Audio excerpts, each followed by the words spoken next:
there's been like sirens throughout most of this recording.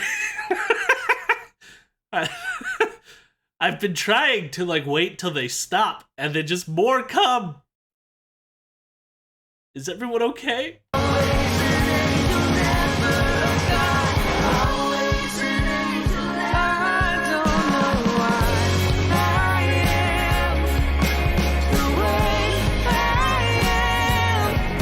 boygenius have released their debut album, The Record. boygenius is a supergroup composed of Julian Baker, Phoebe Bridgers, and Lucy Dacus. All three are known for their soft, melancholic indie rock music, which means they all make the perfect fit for each other. I have been a huge fan of all three of them pretty much since each one of their debut albums. And I can't really choose which one of them is my favorite, since they're all pretty much incredible. Of course, I also enjoyed their debut EP as boygenius back in 2018. So, I pretty much knew what to expect with this one. And with the release of several singles, I was pumped and ready to go. I also love the confidence in naming their album The Record. It's almost like they realize themselves that all of them are currently at the top of their game. The album begins with this a cappella, old-timey sing-along song titled With You Without Them. It is a beautiful, sweet, and short introduction to the record.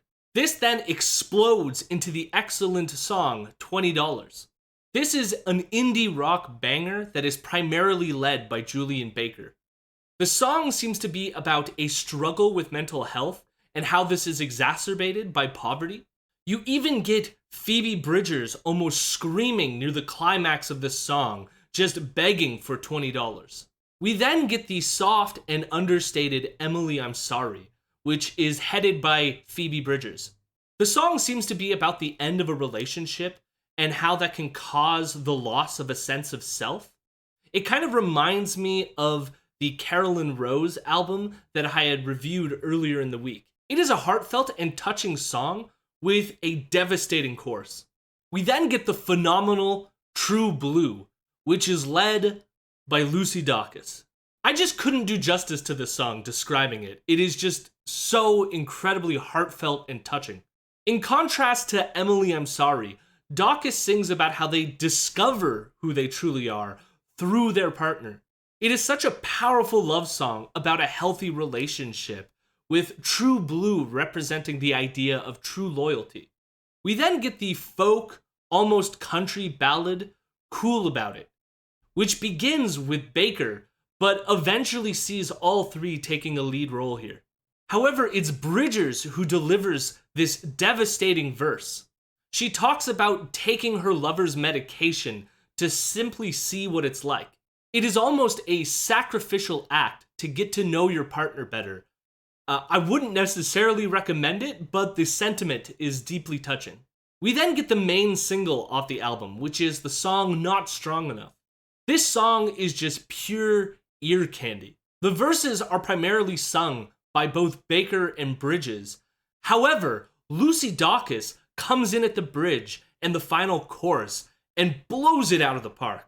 She comes in just hitting these transcendent notes.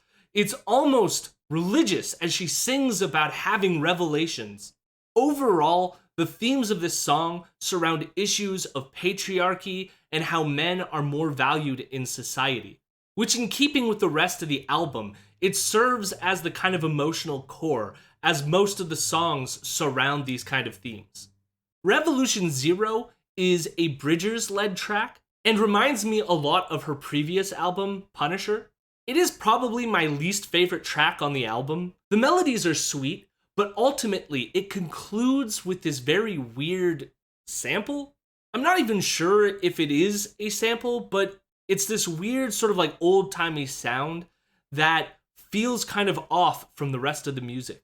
I don't necessarily hate the idea they were going for, it just feels like it was mixed weird to me. We then get another emotionally devastating song by Lucy Dacus. The song, Leonard Cohen, is almost a response to the earlier Dacus track, True Blue. As she sings, I might like you less now that you know me so well. But she responds to this with a Leonard Cohen lyric. There's a crack in everything. That's how the light gets in. It is a short and sweet song about becoming intimate with someone. And again, Lucy just crushes it here. All three of them then come in hard with the song Satanist. One after the other, they ask the audience whether we would become Satanists with them, whether we would become anarchists with them, or whether we would even become nihilists with them. Bridgers even invites the audience to come with them to kill the bourgeoisie, which is an intriguing suggestion. I really enjoyed the front half of this song, although I will say it does kind of drag near the end kind of unnecessarily. We then get another song by Lucy Dacus titled We're in Love. I just have to say, Lucy is an incredible songwriter. She sings on this track, "Will you still love me if it turns out I'm insane? I know what you'll say, but it helps to hear it anyways." God, it just hits so close to home. We then get another Baker-led rock banger with the song Anti-Curse. This is just a great song and really showcases Baker's powers as a singer. The album then ends with the song Letter to an Old Poet, led primarily by Bridgers. The song references Me and My Dog off their first EP. The band shares that when they played that song live, it left a lasting impression on them. The song is almost suggesting they want to capture that moment again, with Bridgers ending the song by singing, "I can't feel it yet, but I'm waiting." The song also can be interpreted to be about a power imbalance in a relationship. They even end the song with the audience applause from the performance of Me and My Dog, as it almost nostalgically reverberates in the background. It is a nice way to end this collaboration where the band gets to remember a highlight of their career. I really enjoyed this album. I don't think it was as good as some of their solo work necessarily, but they did a decent job of combining their skills on this record.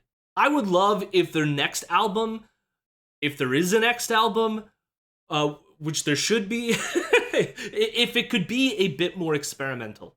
This album was mostly just a showcase of what they do so well, and in that vein, it was really well done. But I would love to hear them expand their sound into something a bit more adventurous. With all that being said, it was still an incredible album, and I would give this album an 8.5 out of 10. What did you think of the album? Did it live up to its expectations? Were you blown away? Were you not blown away? I would love to know. Leave a comment down below, or even like the video, or subscribe to the channel, because it always helps. Lastly, Lucy Dacus. She's my favorite. Yeah. I mean, have you heard Home Video? I mean, come on!